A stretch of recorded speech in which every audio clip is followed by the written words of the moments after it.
Hi everyone, I am Nitin Cheke, the student of Prithsang Institute Pune, and my today's video topic is nuclear weapons. The nuclear weapons are very destructive and explosive.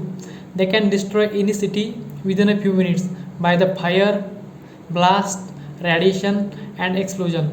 So there are restrictions on the use of nuclear weapons. As nuclear weapons are very destructive, the spread of the nuclear weapon is a main focus of a international relationship policy.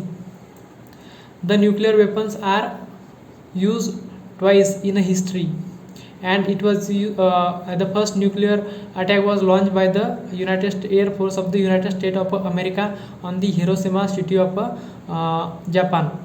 And the name of that nuclear bomb is a little boy. It was a gun type fission bomb, and the second attack was also launched by the USA 3 days after the first attack, that is on a 9th of August 1945, and it was known as a Fat Man, and it was a plutonium type bomb. So these two attacks causes the death of near about more than 2 lakhs peoples and military soldiers of the Japan. So since these two incidents, there are various restrictions on the use of nuclear weapons.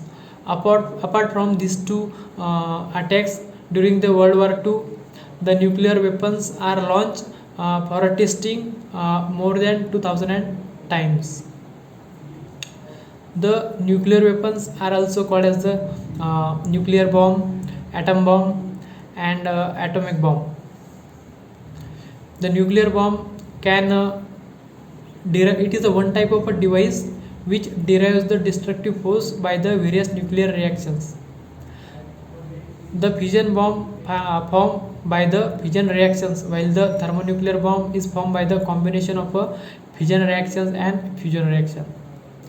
The fission bomb is also called as the atomic bomb, and the first test of a fission bomb releases near about 20,000 tons of energy, and the first test of a thermonuclear bomb releases near about 10 million tons energy. The nuclear weapons are known to release energy near about 10 tons to 15 megatons. The weight of a thermonuclear weapon is near about 600 pounds, that is 217 kg, and it releases the energy up to 1.2 megatons. There are very few countries that possess the nuclear weapons. The countries like the United Kingdom, France, India, China, Pakistan, Russia, and North Korea. These are the some countries which possess the nuclear weapons. The Israel is also supposed to be considered to possess a nuclear weapons, and there are countries like the Germany, Belgium, Netherlands, Italy, Poland. These countries shares the nuclear weapons. There are mainly two types of the nuclear weapons: the fission bomb and the fusion bomb. So in this video we have discussed about a nuclear weapon. Thank you.